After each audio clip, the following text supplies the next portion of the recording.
I would rather live a genuine, authentic life and have to eat rice and beans than have a booming business powered by people who are gross. Yeah. Stop trying to work with the people who just have the most money, even if they aren't aligned, because over time that will wear you down so hard. And we already have enough tragic things and enough burnout. We don't need to be adding more to it by like taking blood money is kind of an intense phrase, but some money we do not want to be having.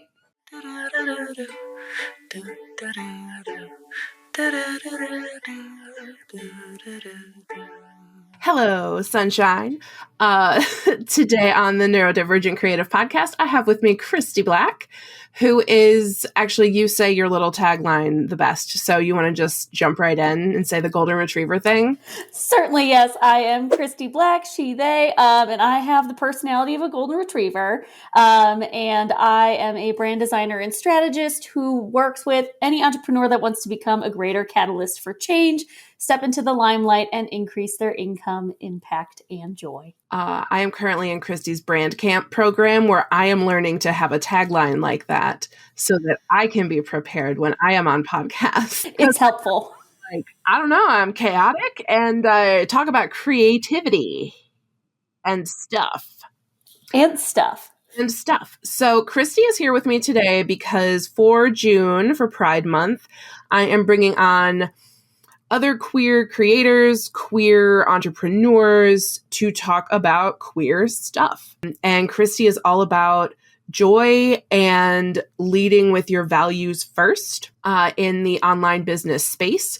And so I would love to talk about why it's important for queer entrepreneurs to not necessarily be out. I don't want to force anybody out, but when queerness is important to you, how to show that in your branding and make sure that you're contributing to the greater queer community. No big deal, right? Just great low key questions. But yeah, let's talk about values and stuff.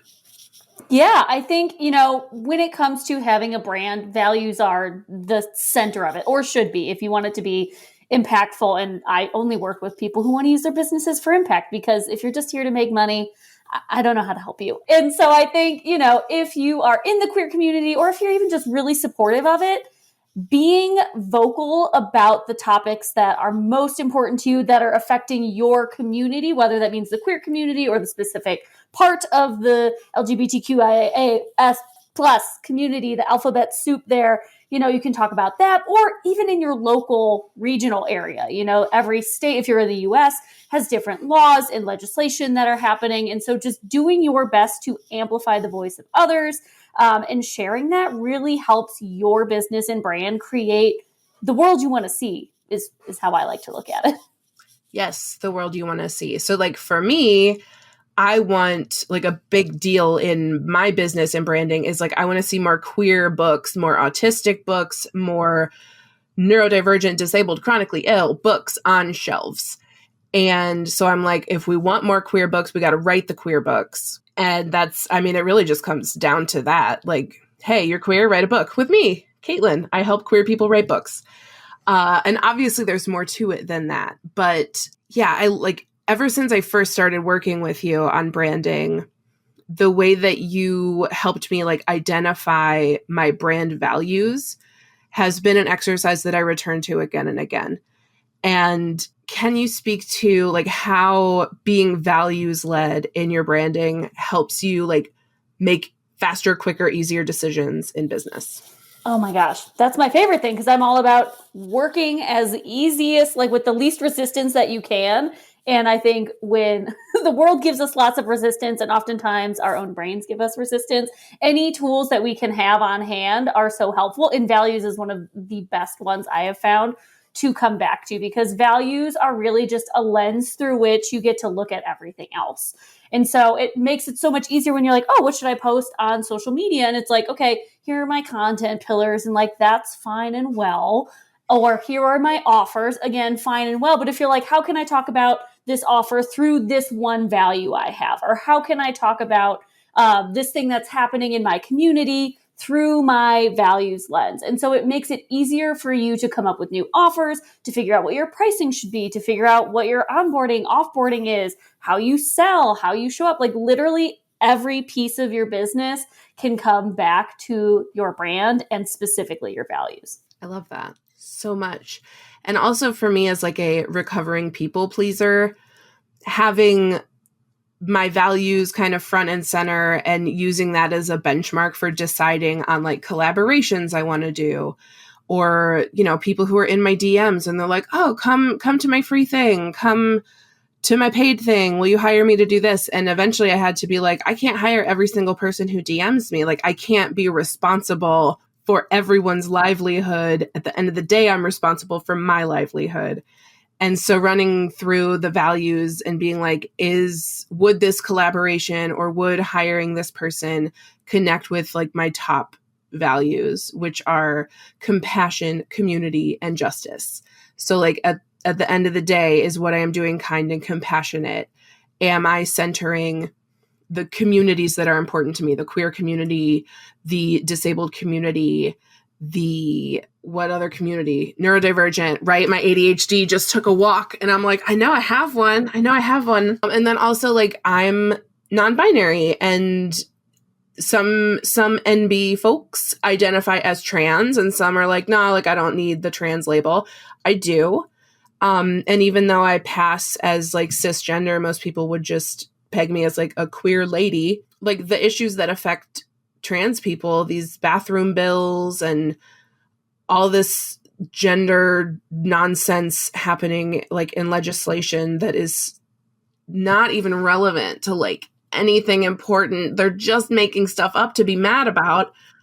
I'm like, that affects me too. And so I want to be really loud about it. And I guess in a way I am. Like I write for an Ohio queer publication, the Buckeye Flame. And so I'm able to like center queer stories through that work that I do. But like not everything I post is like, hey, I'm queer, do this. Hey, I'm queer, do that. Let's be compassionate. Let's do this. It's just sort of like a way for me to make sure that I'm like aligned, really. And I know aligned is such a buzzword, but you know, it's like I'm selling stuff, yes. And for that to not feel slimy and gross, I need to make sure that I'm doing it in a way that feels good. Absolutely. Yeah. And the values piece, it isn't just like, hey, this is my values. I think you made a really good point about that, where it's like, it actually gives you something to anchor into.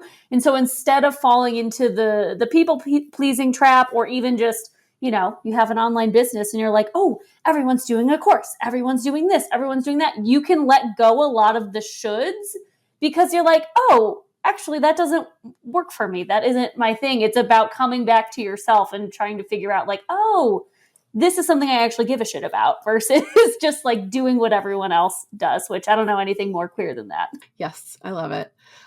We're trying to like increase our exercise. I'm trying to rebuild trust with exercise. Like that's a value in my personal life right now after my eating disorder and all that jazz. And so my partner has implemented an earlier wake up time and then we walk the dog together. And so like we're getting that walk in every day. And then he proposed, he's like, let's like power walk like the last little bit. In my mind, all I could see was that meme that's like Google Maps. And it's like, if it walks, it'll take you 5 minutes. But if you walk and there's a little rainbow next to it, it'll take you 3 minutes because queer people are always on the move. And I was like, I need an iced coffee. I need to just power walk bisexually past all these houses. How do you narrow down your values? Yeah, I think the number one question I get is, how do I know where the line is between like my personal values and my business values? And like, I think the very first thing, you know, in terms of narrowing them down is don't. Start with let yourself think all of the thoughts, get all of them down. Because I think, and you know, I'm sure you and the people in your community, the writing community specifically, will know, you know, we have to have the rough draft. If we try to self-edit as we are writing, as we are coming up with our values, it's going to come out like a mess that we think that somebody else like, ooh, it should sound like this. So let yourself have the messy draft of values, get them all out. And oftentimes what happens is you start to see themes emerge. If you really let yourself go there and just kind of like free write on them, you can see a collection of like, okay, ooh, sovereignty, autonomy, empowerment. Like maybe there are these collections of words that you can just kind of put in buckets. And so then I say, okay, bucket them up as best as you can. And when you first do it, it's for you. It's not for anybody else. So let them be clunkily named. Is that a word? Also like a first draft. Yeah. Just let it be good enough. So if the one has like a weird title for what it is, that's okay. You're still figuring out what it looks like, define it. And over time, when you're talking to people, you might say something and go, oh, that's the word. That's the thing. You'll see what lands with people and what lands for you. And then you can kind of button it up from there. But yeah, let yourself go wild is sort of the first step always. I love that. I find chaos to be a very good brainstorming jumping off point. And that's true of like when I was in marketing, like full time as a professional in the corporate world, we would do like huge brainstorms and be like, so we worked at a greenhouse, right? It would be like any words about plants, just shout them out. And so we got a giant whiteboard and we're like green, verdant, lush, wild, growth, vine. And then, if we were going for like a millennial target audience, we're like, okay, name some millennial words, gang, squad, whatever millennial word of the day is happening. And then we would just kind of like mush them up and see what fits. And I still do like my product naming like that. I had a membership called Passion Pacers, which I then changed to the Creatives Rebellion. And when I was coming up with both of those, it was like just lists of words, adjectives, nouns. This is about your passion and creativity. So I had stuff like passion, art, whatever. And then another word to describe like, and we're going to take that like baby steps, like it's non-hustle. So I'm like, so what kind of words are non-hustly, which is where I got pacers. And that actually speaks to my time as a distance runner, because when you've done like 5Ks and half marathons and stuff, right? 5Ks. Okay, sorry. Only. So I'm not sure if they do it for 5Ks, but for like longer races, like a half marathon or a full marathon, they have people called pacers.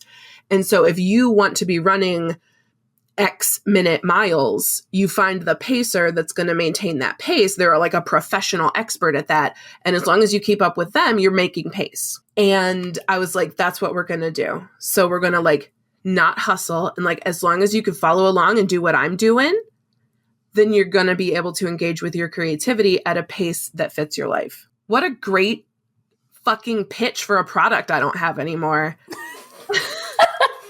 Amazing. That just broke my heart. That was such a good description. Anyway, and then it became the Creatives Rebellion. And then I was like, I have too many things. And so I tore it down. And now I just have the Neurodivergent Creative Pod. And I made it $7 a month or free. I was like, I would rather have more people to serve than like try and grow a free thing and a paid thing. And that comes back to community and compassion and justice, right? Like I had to run the whole thing through those values. Let's talk about like dream clients and nightmare clients, because like your branding should, and this is something that I've experienced this week because I've been sending out volumes of email. I am detailing like my entire romantic history, one email at a time. And I'm 4 emails deep and I just got to my second divorce. And I'm like, we haven't even hit the hoe phase. So you guys better buckle up. I've lost 20 subscribers this week. And every single time that number drops, I'm like, good. Because if you don't want me turned up to fire hose volume, I'm not for you. And that doesn't necessarily mean that those were nightmare clients. It just means that they're not here for that much Caitlin. There are other places where you can select less Caitlin. Follow me on Instagram. I'm there sometimes. You don't have to look. But working with you has taught me so much about like your branding not only should attract the right perfect fit for you. And my perfect fit customers are insane. Like they are people who like they meet me and they're like, I don't know what this is, but I want it. And then they buy everything I do. And I'm like, this has happened more times and not just with people who like knew me from the start, that I'm like, okay, this is now a consistent thing. There are people who want all of this. Mom would be devastated to hear that. But also like nightmare clients, like people who don't want any of this, they need to know that too. Mm-hmm. So please speak to branding.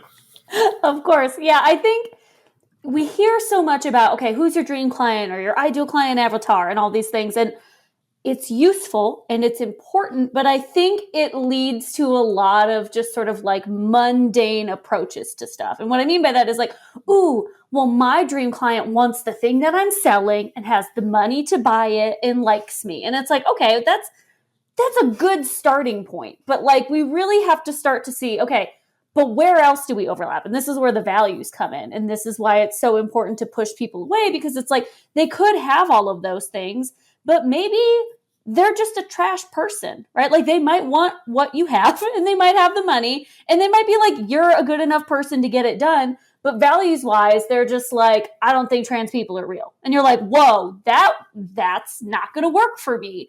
And so you don't want to put yourself in a space where, one, you're having to interact with these people. And two, you don't really want to have to be wasting your time vetting them, getting on calls with people only for it to be just really confrontational at worst. And at best, you're just sort of like, wow, what a waste of 30 minutes or an hour.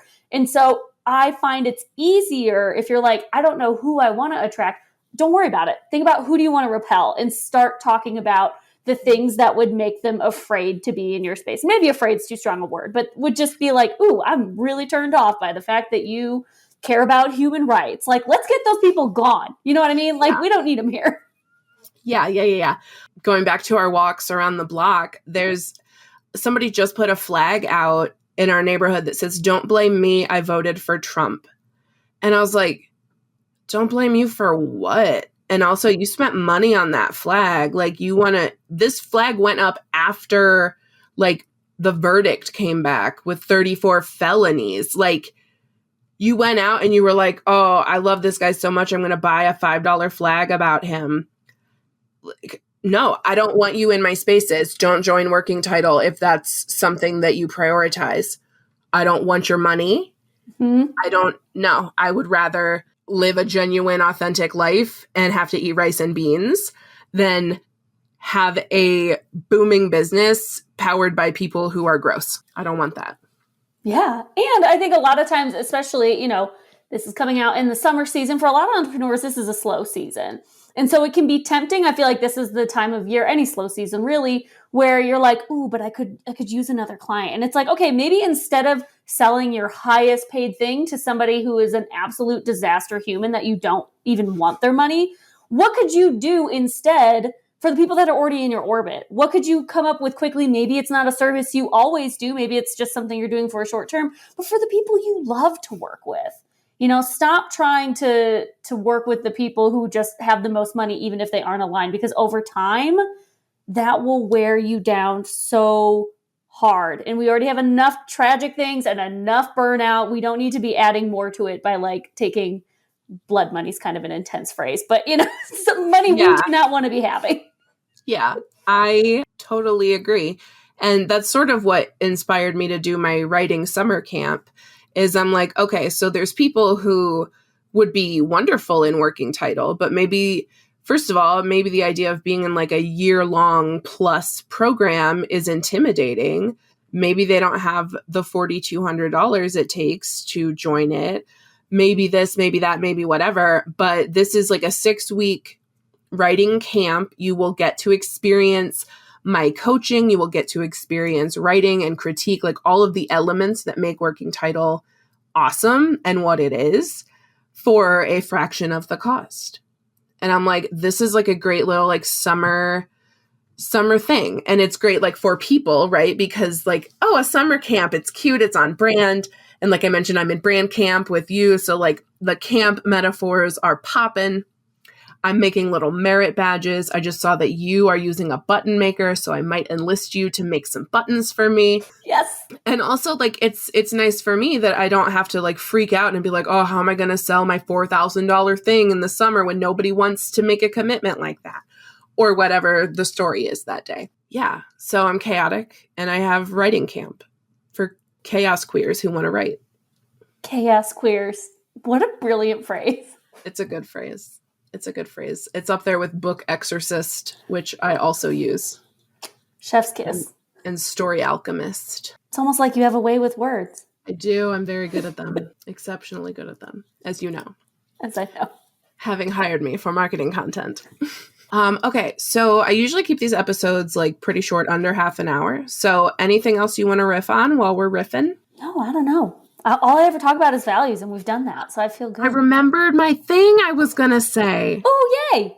Yeah, so I actually have a coaching client of mine who is a queer, non-binary financial advisor. And they went to Pride and saw like all of like the banks there, right? Just like corporate giant banks.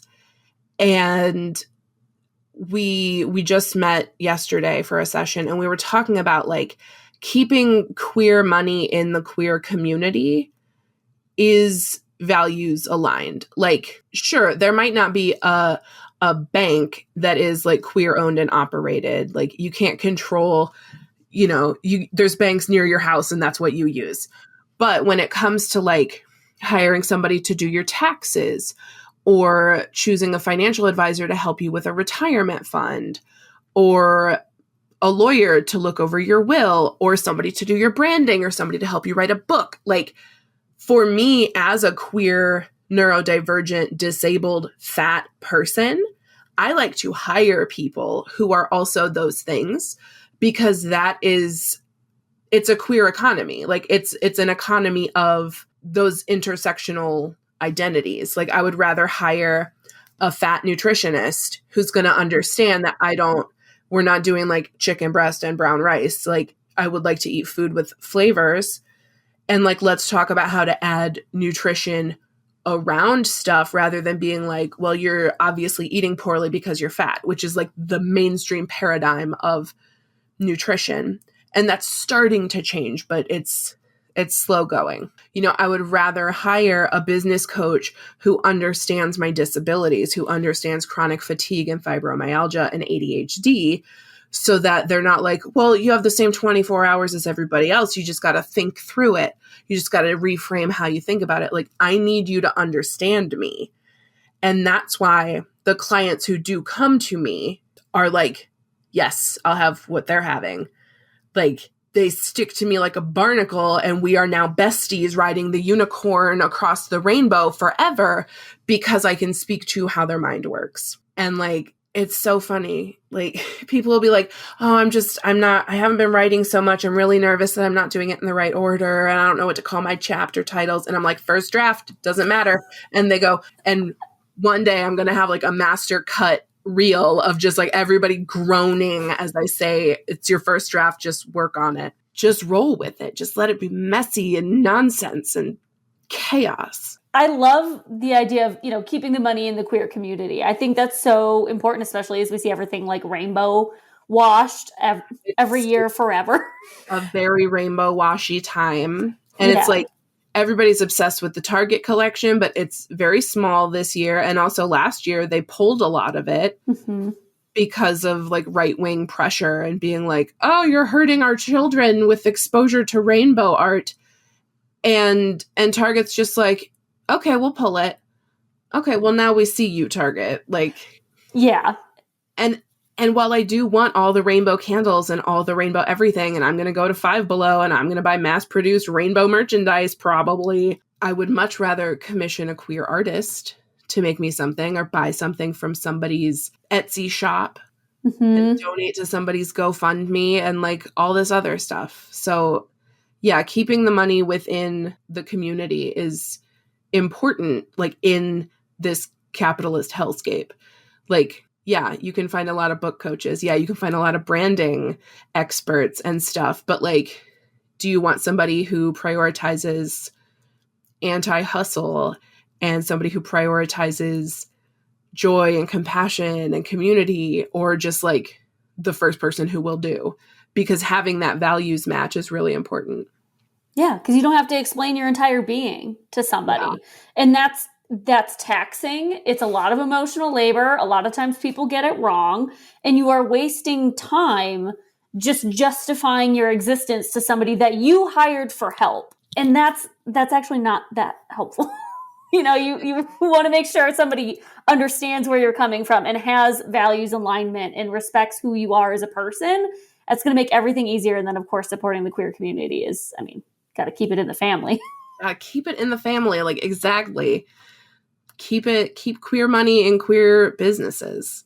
Yeah. Because like the more people hire me, the more I turn around and hire other queer and neurodivergent business owners. Like my podcast production team they only work with neurodivergent entrepreneurs. And I'm like, oh, absolutely, I'm hiring you. Like, you get my gay money. Mm-hmm. And being transparent about that. Like, as a business owner, I can be like, look, I hire a neurodivergent, queer, woman-owned agency to do my podcast and my marketing. If that's important to you, then like when you hire me, I get to hire them more. Yeah. And I think that's the thing people miss, is that they think that it's like, oh, I donate money to organizations, which is great and lovely, or like you give to mutual aid. We love it. But there are probably things that you already have to pay for in your business, things that you are already investing in. Where can you put those dollars to use from your business's perspective? Because then you get something out of it, especially if you're an earlier entrepreneur or you aren't having like a big boom season. You get what you need. You get to support the communities that you care about. Your values are aligned, and it's so much easier. So I'm obsessed with this, and I am now going to work on like a list of queer-owned businesses, neurodivergent-owned businesses, and I'm going to attach that to this episode. I have like a week or so to get that handled. But like, yeah, like I want a queer neurodivergent referral list. So if somebody comes to me and they're like, hey, Caitlin, I need branding. Who do you know? I can be like, well, I got Chris busy or doesn't fit your budget. I got this person. Like that's how we grow as the queer community, is like queer friends don't let queer friends just buy random corporate stuff. You gotta keep it in the fam. So like your challenge as a listener today is like, look at your business. If you're an entrepreneur, look at your business, find one business expense that you can adjust to invest in a queer-owned business instead of just some random corporate thing. That's your challenge. I love that. We should do a thing. We should do like a queer business something. Yeah. Ooh, that'd be fun. Okay, we're going to brainstorm it. It'll take us 4 years, but in 4 years, me and Kristy are going to do something awesome. Keep your June marked off in 2028. Yeah, in 2028. You heard it here first. We'll put together something. Gayer than ever. Still here. Okay.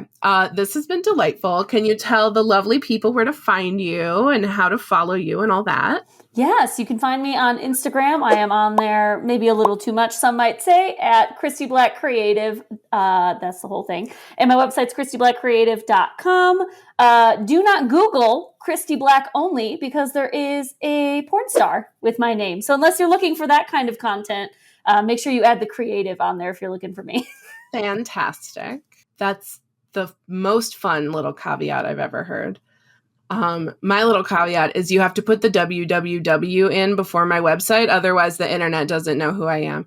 I'm pretty sure that that's something I can fix in a setting somewhere. I can remind the internet that they can just add that. Just write an email to the internet. Hey, internet. Dear internet, please fix. No, like I'll go into my domain settings. I know how to do stuff sometimes. And also, Kristy has a free thingy right now. The Profitable Purpose Workbook will help you workshop your values and start brainstorming ways to put those values forward in your messaging and your marketing.